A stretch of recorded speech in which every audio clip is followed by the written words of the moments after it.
Bonjour à tous, c'est Nicolas Serapicard. Je vous propose une série de 40 vidéos dans lesquelles je vais tenter de répondre à des questions difficiles. J'ai pas la science infuse, et donc il va falloir que vous m'aidiez et que vous soyez patient avec moi. J'espère que je serai pas trop condescendant et étaler une science que par ailleurs j'ai pas forcément. Donc voilà. Alors déjà, la première des choses à faire, c'est de vous dire pourquoi je me permets de faire ça et d'où je parle. Qui je suis moi et d'où je me tiens, sur quelle position je me tiens pour vous parler. Je pense que la première des choses à faire, c'est de réaliser qui on est et qui je suis moi. Je suis quelqu'un qui a connu les milieux chrétiens depuis la fin des années 80. Donc je me suis converti en 1989.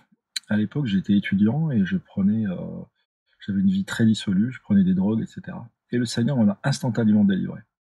Donc ça, c'était en 1989, et ma vie a totalement changé depuis. Ensuite, j'ai senti dans mon cœur un appel à servir Dieu. C'était en 1991 ou 92. Donc je suis parti faire un service civil en tant qu'objecteur de conscience dans une église de l'Est de la France. C'était chez le frère Pierre Truchel. Et à cette occasion-là, d'ailleurs, je salue l'église du Chandelier, s'il y a des gens qui me regardent. Et à cette occasion, donc, j'ai suivi les cours bibliques dans l'Institut biblique du Dauphiné. Donc, j'ai étudié là un peu en Poitiers, puisque parallèlement, j'étais militaire. Enfin, militaire, j'étais militaire civil, donc j'avais un certain nombre d'heures à faire de service civique, quoi. Et donc, voilà, j'ai appris la Bible, j'ai appris, j'ai appris des choses, j'ai rempli des cahiers, on va dire. C'est pas pour être insultant envers les profs, les super profs qui nous ont fait des cours. Mais je retiens essentiellement une chose de cette période. C'était formidable, on mangeait tous ensemble le midi, c'était vraiment super. Attendez, je vais baisser un peu la vitre parce qu'il fait chaud. Et je suis installé chez moi, là, dans ma cité, à côté de Bordeaux. Et il y a un truc que j'ai retenu qui était formidable, c'est qu'on mangeait tous ensemble, on avait un espèce de café-bar, on mangeait tous ensemble le midi. Et tous les professeurs qui passaient, qui nous ont fait des cours sur des sujets divers et variés, ça pouvait être Jacques Beauvert qui nous faisait le Lévitique ou le livre de Daniel, l'Apocalypse, etc. Ou quantité d'autres professeurs, tous on les cuisinait pendant les repas du midi et tous on leur posait les mêmes questions. Est-ce qu'un chrétien peut être possédé, etc. Qu'est-ce que la loi, qu'est-ce que la grâce? Toutes ces questions qui en définitive reviennent souvent et qui nous taraudent tous.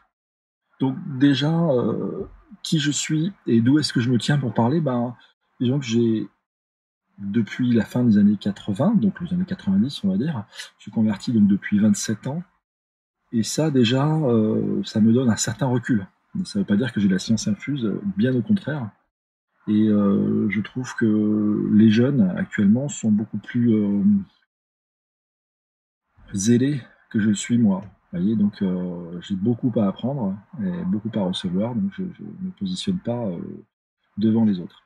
Alors, ensuite de ça, je me suis marié et donc j'ai démarré un petit site web qui s'appelait VoxDI à l'époque, sur lequel je présentais mes convictions sur la Bible, sur l'eschatologie, etc.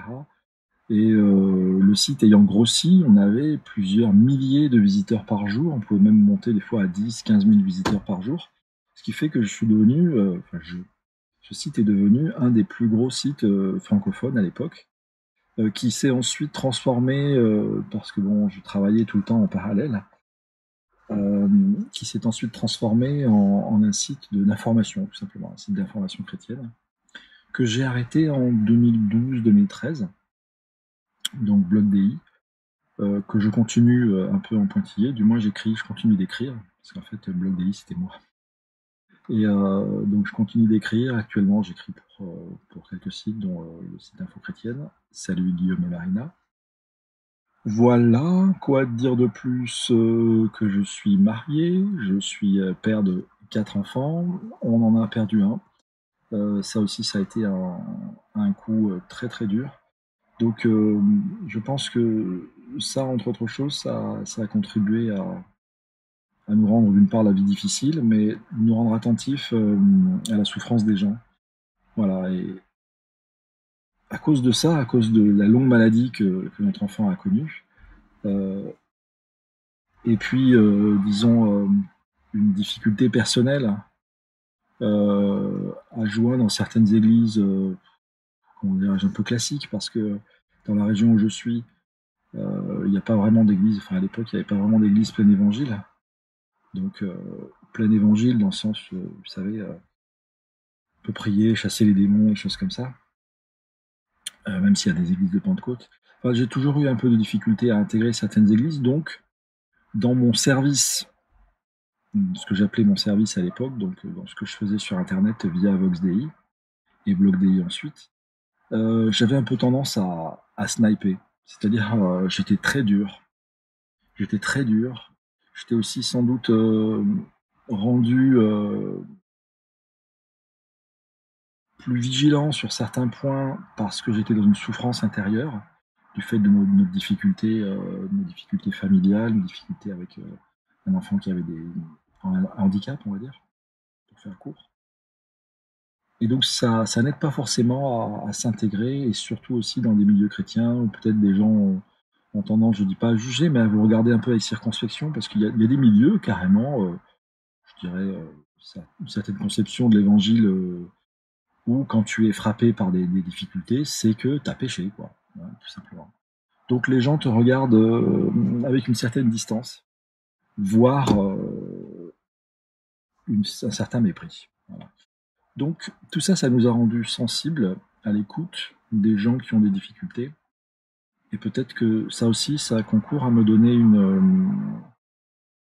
peut-être un regard différent, peut-être une assise aussi, ou en tout cas une certaine compassion. Je ne sais pas si je suis quelqu'un qui est d'une grande compassion, parce que je suis quand même je me sens assez dur de cœur parfois. Mais en tout cas, je pense que ça me donne un regard différent, on va dire. Voilà, peut-être un peu perspicace, je ne sais pas, à vous d'en juger. Voilà, donc quand j'ai publié ce premier message sur Facebook, j'ai eu un certain nombre de questions qui m'ont été adressées. J'en ai noté environ 40. Elles sont de tous ordres en fait. Elles peuvent concerner des versets difficiles, elles peuvent concerner la loi, la grâce, est-ce qu'un chrétien peut manger du boudin, euh, comment comprendre Roman, en fait, c'est des questions plus ou moins complexes, plus ou moins difficiles, ou des choses très simples, ou des choses qui sont plus contemporaines, par exemple, que penser de la culture de l'honneur qui est très à la mode actuellement, etc. Un chrétien peut-il avoir des démons, bien sûr, ou un démon peut-il avoir des chrétiens? Ça serait plus juste. Bon, voilà, je ne veux pas traiter par-dessus la jambe des questions difficiles, donc je me propose de les faire dans un format de 10 minutes à chaque fois. 10 minutes parce que bon, c'est grosso modo ce que vous êtes capable de supporter. J'ai plus à cœur de traiter les sujets d'actualité, dans le sens où je suis pas super convaincu que les problèmes de notre monde se régleront autrement que dans et par l'action de l'esprit de Jésus-Christ et la conversion personnelle à Jésus-Christ. Voilà.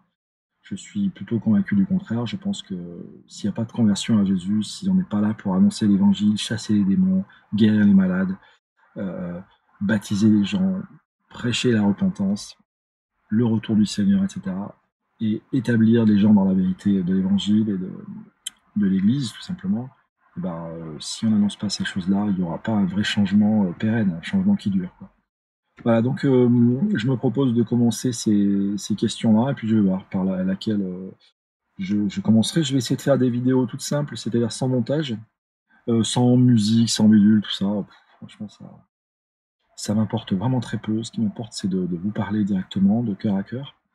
Par contre, je me suis rendu compte que ça pouvait être sympathique d'incorporer parfois une copie d'écran ou peut-être une image, ou bien éventuellement un petit extrait si on parle ou même un verset. Bon, je mettrai plutôt les références des versets. Vous verrez que je préfère pas forcément vous matraquer avec à coups de versets, faire une étude biblique en bonne et due forme. Voilà, je suis pas super convaincu que ce soit ce dont vous ayez besoin qu'on fait là via Internet. Voilà, si vous permettez maintenant, je voudrais prier pour remettre ces choses au Seigneur, vraiment pour qu'il puisse bénir chacun de vous, et puis moi-même qui me positionne devant vous en tant que simple serviteur. Serviteur de tous, c'est-à-dire un peu le paillasson. C'est-à-dire essuyez-vous les pieds sur moi, n'hésitez pas à me dire écoute Nicolas, tu dérailles complètement. Et si vous aimez cette vidéo, bah, n'hésitez pas à cliquer ici sur j'aime, à la faire suivre, en tout cas à réagir. Mais je ne suis pas là dans un désir, dans un but d'autopromotion, je n'ai rien à vendre. Bien au contraire, quand je fais les choses, ça me coûte du temps, ça me coûte de l'énergie, ça me coûte des efforts, ça me coûte du travail. Donc je suis là parce que j'ai vraiment à cœur de vous aider, d'aider notamment les jeunes à peut-être à progresser dans leur foi et surtout à éviter les erreurs que moi j'ai pu faire parce que j'en ai fait beaucoup. Vous pouvez demander autour de vous, Nicolas Sierra Picard, voilà. Voilà, donc si vous permettez, je vais prier pour remettre tout ça au Seigneur et puis ensuite on va se laisser conduire tous ensemble, voir où tout ça va nous mener. Mais je suis convaincu que ça va nous mener vers la gloire. Merci Seigneur. Voilà, Seigneur notre Dieu, je te remets donc ces moments, ce désir que j'ai de faire ces questions et ces réponses. Je t'ai déjà prié à ce sujet, tu me l'as déjà mis fortement à cœur. Les gens ont commencé à m'envoyer des questions, la liste est, on va dire même, remplie. Donc je voudrais, s'il te plaît, Seigneur, que tu me donnes la grâce de pouvoir être simple et d'apporter les réponses qui viennent de mon cœur et de ton cœur. Seigneur, je te prie que tu puisses, à travers moi, toucher les jeunes, toucher les moins jeunes, toucher les gens qui peut-être ne te connaissent pas, pour pouvoir faire en sorte que ton évangile avance, que ton église soit affermie dans la vérité, et que ta gloire éclate, que Jésus soit manifesté dans les cœurs, et que ton Esprit Saint libère les vocations aussi. Parce que c'est pas polémiquer pour polémiquer, je pense que ça ne sert à rien. Mais en général, quand il y a des polémiques, c'est qu'il y a des questions, et quand il y a des questions, c'est questions en général sans réponse.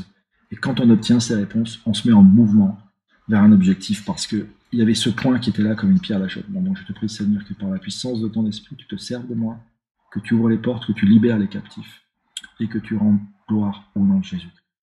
Seigneur, je te le demande pour la gloire de ton. Amen. Voilà mes amis, eh bien écoutez, à bientôt. Et là je suis à 13 minutes, ça fait un peu beaucoup, je vais couper. À bientôt. Merci de votre attention.